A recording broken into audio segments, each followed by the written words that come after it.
بسم الله الرحمن الرحيم أعوذ بالله من الشيطان الرجيم بسم الله الرحمن الرحيم الحمد لله رب العالمين الصلاة والسلام على أشرف الأنبياء والمرسلين خاتم النبيين أبي القاسم محمد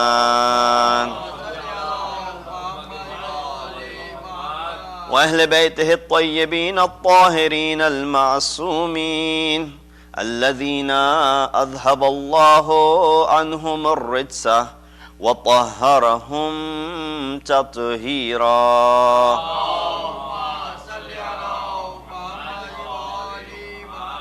أما بعد فقد قال الله تبارك وتعالى وقوله الحق وهو أصدق القائلين بسم الله الرحمن الرحيم وقال الرسول يا رب إن قومي اتخذوا هذا القرآن مهجورا صدق الله العلي العظيم. Assalamu alaikum wa rahmatullahi wa barakatuh. Indeed, it is a pleasure to be amongst all of you once again, and it's good to spend these later half of the month of Ramadan with all of you mu'mineen. Inshallah, I'm sure you've had a very healthy, fruitful, enjoyable Ramadan thus far, and inshallah we hope the same continues up until the end of this holy month of Ramadan. Inshallah, the discussions, I was thinking as to what route I should take. In the previous years, we've talked about the tafsir of Quran, and we've done the tafsir of other shorter surahs of Quran. When I was here, I think a couple of years ago, maybe more than a couple of years ago. But we thought it'd be nice, because of the majalis coming up, that we start the discussion with Quran Samit, and inshallah we'll have the discussion on Quran Natiq in the nights of the Shahadat and the Darbat of Amir al-Mu'mineen Ali ibn Abi Talib alayhi salatu wassalam. Because this book is something which has rights. It's a book which was revealed in this holy month of Ramadan, and therefore it adds on to the importance of this book. There's not enough that we can say when it comes to the holy book of Quran.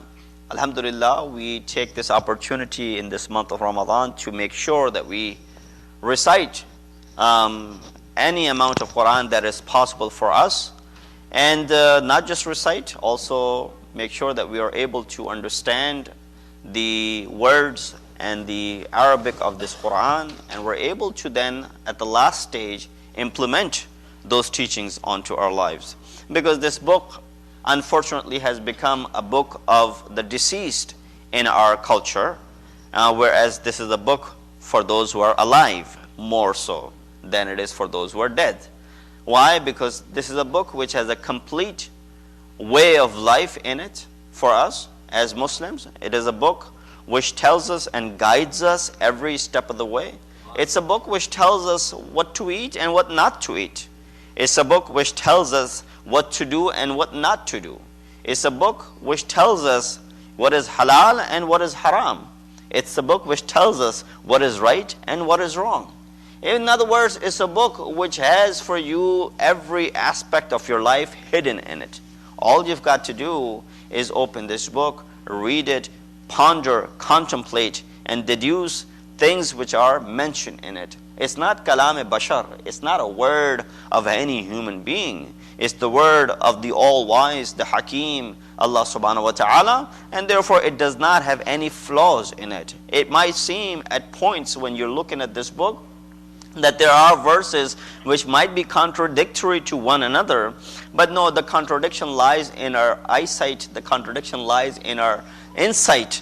There's no such contradiction that exists in Quran. We will discuss as to why this ayat that I recited in front of you from Surah Furqan, chapter 25, verse number 30, in which Allah subhanahu wa ta'ala is speaking, but it's the word of Rasulullah which he's quoting when Prophet is saying what? Ya Rabbi. It's a dua. Usually when you read dua, your dua starts with Allahumma. Your dua starts with Ya Rabbi, right? Du'as that we recite, and especially in this month of Ramadan, we make an effort to recite du'as, and there are multiple du'as that are recited in this month of Ramadan. But have you noticed one thing, that the du'as that we recite in this month of Ramadan are majority of them associated with Imam of our time. For example, this dua that we recite, Dua Iftitah, who taught us this dua? None other than our 12th Imam, Imam Mahdi Ajjalallahu Ta'ala Farajahu Sharif. So there's this special connection there that exists as far as the Imam of your time is concerned and the way you make the supplication. So this dua that Prophet is making, it's not sort of a dua, it's a complaint which he will be making on the Day of Judgment. The words are very reflective. We have to look at these words and we have to reflect upon them, because what does he say? He says, Ya Rabbi. It's a tone of dua. Whenever you make dua, you raise your hand, you say, Ya Rabbi, oh my Lord. So you grab the attention of the Almighty. And then he says, Inna qawmi ittakhadhu hadha al-Qur'ana mahjura. Indeed, without a doubt, we know these words in Quran, and by this time we should be aware of these words. These particular words are repeated over and over. For example, the word inna. For example, the word innama. These words are repeated, and we know the meanings of these words. And by little, by knowing these meanings, we can understand to the extent as to the gist of the ayah. So I'm sure many of you, by just hearing this ayah, because the fact that you've heard it many times before, you understand what this ayah is saying. Ya Rabbi, oh my Lord, Inna qawmi, the word qawm means people. Qawmi, Prophet is saying, indeed my people, ittakhadhu hadha al-Qur'ana. You might have doubt what the word ittakhadhu mean, but hadha al-Qur'an means this Qur'an. So mahjura, two words that you don't know, ittakhadhu and mahjura. You go figure these two words out, now you have the meaning of the whole ayah in front of you. Little by little, practice in this way, knowing the common words that are repeated, and that should be one of the ways for us to read and reflect on this Quran. Every time you pick up this book and you're reading and you come across these repeated words, make sure that you save them in your vocabulary so that you don't have to keep on looking at the translation. Although, alhamdulillah, now the translations are available, you don't really have to go that far, but this will be also a good practice for you to slowly understand these words of Quran. Oh my Lord, indeed my people took this book mahjura. What does it mean? It means they abandoned this book. In other words, they neglected this book. In other words, they did not take care of this book. And this claim of Rasulullah has come in Quran. Quran is the word of Allah. The claim is being made by Rasulullah. The tone of the word Allah, Prophet is using, indeed, beshak, no doubt. That means there's no doubt in what he's saying. So there's one thing for sure. This will be a claim that Prophet will be making for sure on the Day of Judgment. Now many of us might not be the subject of what Prophet is saying, inshallah. Hopefully we are not among those who have not neglected this book, among those who have stranded this book and abandoned this book. No, we still use this book and we keep it high into our lives and we use it on daily basis, not just for istikhara, but actually reading wise and pondering over and contemplating in the words and the wisdom that is hidden in this book. But how do we bring this book out of this mahjuriyat? I'll go. Muslimin are the first ones who have done this mahjuriyat of Quran more so than anyone else. In fact, other people who are not Muslims, they have actually gone off and to reading into this Quran and to implementing it in their lives and taking the ideas out more so than many of the Muslims have done, unfortunately. But nonetheless, we see that not reading this book, giving preference to other books. We see a lot of people are good readers. Unfortunately, the reading capability is diminishing from our communities, but nonetheless, we still are good readers. A lot of people read a lot of fiction. They read a lot of, these books that are out there. You go to their houses, it's filled with these books. That's good. You're in a habit of reading book. But when you neglect this Quran, which is there, what is the difference? When you read a book by any author, you read it once, you read it twice, and then you get fed up with it. But when it comes to this book by Allah subhanahu wa ta'ala, every time you read, it opens up new doors for you. Who's saying this? None other than Ma'soom, Amir al-Mu'mineen Ali ibn Abi Talib alayhi salatu wassalam. That every time he would pick up this book, every time he would read this book, and some of the commentators of Nahjul Balagha have also mentioned, although Nahjul Balagha is a sister book of Quran, because after Quran, if anything that holds up at the peak of eloquence, it's none other than the work of Amir al-Mu'mineen Ali ibn Abi Talib alayhi salatu wassalam. So now reading it, giving preference to other books over Quran, not contemplating over it, and not implementing and making this Quran to be access of your life, and not teaching it to others. Among the ahadith that we read as far as this Quran is concerned, it says, خَيْرُكُمْ مَنْ تَعَلَّمَ الْقُرْآنَ وَعَلَّمَهُ. The best of you are the ones who learn this Quran. Is that enough? Learning it? No. The hadith continued. وَعَلَّمَهُ. And they also teach it. Don't hold this knowledge to you. Don't think that it is some sort of secret that you do not want to share with others. Other wealth decrease when you spend it. Except the wealth of knowledge, when you spend it, it only increases. Don't hold it back. Do not keep something which is with you. Oh, I'm not going to share it with others because I know it. I don't want anyone else gaining the knowledge about it. No. Quran is not a book that you hold back. If you've learned Quran, Prophet is saying, khayrukum, the best among you. And there are many ahadiths which start the word khayrukum, but this is one of the most authentic of the ahadiths of Rasulullah. It says, khayrukum, the best among you are the one who learns this Quran, attains the knowledge of this Quran, and then does not hold it back. Allamahu as well. He teaches it to the others. So those who are the teachers of Quran, those who take and get an opportunity to teach this Quran to others, know your worth. You are among the manifestation of this hadith of Rasulullah. And those who send their kids to learn Quran from those teachers, Quran teachers, know the worth of these Quran teachers. There's an event which is mentioned in the life of our third Imam, Imam Hussain alayhi salatu wasalam. Yes, Imam is Masoom, but not his children, not all of his children are Masoom. There's only one child of Imam that is Masoom, through which the progeny continues and the isbat continues. But we know that the family of Imam is as close as ismat goes, is as close as the infallibility goes. You know, when we look at the houses of the great scholars, we see that, good progeny coming out of it, let alone the house of Imam, house of a Ma'soom. So we know. But at the same time, we've seen, some of the children have taken a wrong turn and they have gone astray as well. Nobody is safe and secure from that. Look at the lives of Hazrat Nuh and look at the life of Hazrat Lut. Look at the lives of these two great Anbiya. What happens? Their own children are on the wrong path. Their own household members are on the wrong path. So does that have anything to, should we hold the Hazrat Nuh hold back? Should we hold back Hazrat Lut? No, nothing to do with them. It was just the environment that had affected them so much. So same thing we see that in the life of our third Imam. He has children. One of his child Imam sends to study Quran. Yes, you say, Urdu mein hum kehte hain chiragh tale andhera.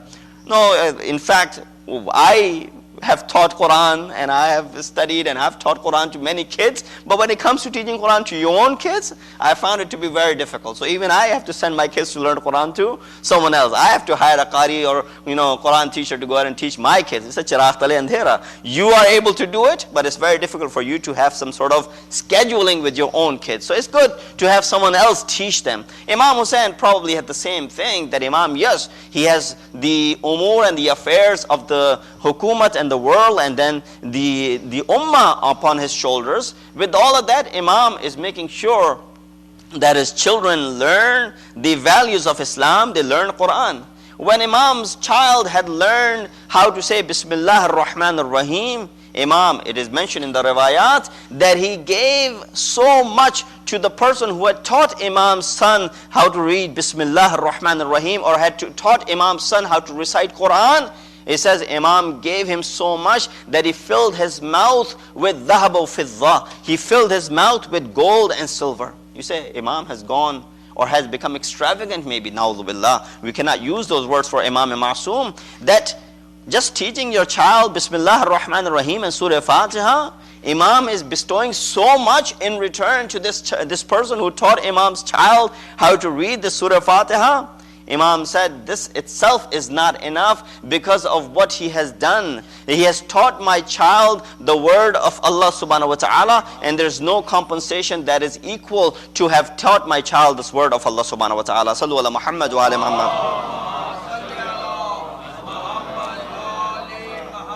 So although Prophet is rahmatan lil alameen,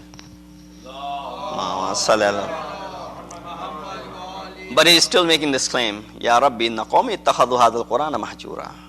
Oh my Lord, tomorrow in the day of judgment, imagine the scene of mahshar, standing in the bargah of Allah subhanahu wa ta'ala. Prophet has this complaint, that my people indeed abandoned this book. He is rahmatan lil alameen, so he won't curse upon us. But nonetheless, we should do something that we are not subject to this mahjuriyat of Quran. Do something so that we bring this Quran out of this mahjuriyat. Many scholars have mentioned their lifelong struggles and their lifelong experiences. For example, Mullah Sadruddin Shirazi, a great philosopher, Islamic philosopher, father of Hikmatul Muta'aliyah, and his dynamic methodology as far as falsafa of Islam is concerned. He said, I studied the Greek philosophers, and I studied a lot of Western philosophy and hikmat and whatnot. But I found my thirst and I was unable to quench my thirst that I had in me. With having read all of this Greek philosophy and having read all of these Western philosophers and even Eastern philosophers, Muslim philosophers, but still I found there was something that was missing in me. But when I gained some insight, I said, myself, I found it to be blank of the real sciences.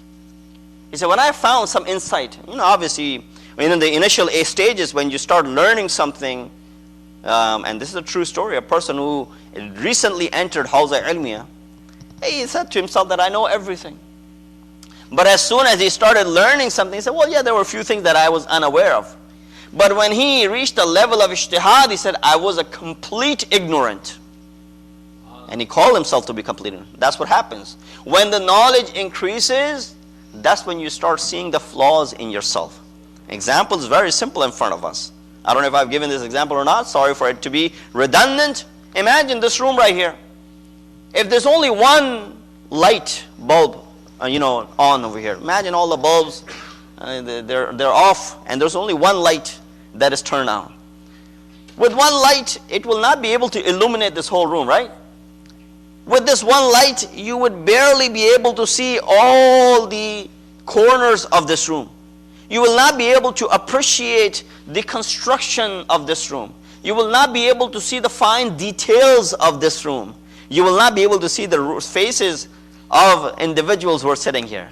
But you'll be able to see the bigger things. For example, you'll see the curtain there, you'll see the screen here, you'll see the mimbar over here, you'll see the, some of the door over there. You'll see the bigger things, but you will not be able to see the little stuff that is fine stuff in this room, right? With one light. Same is with insan.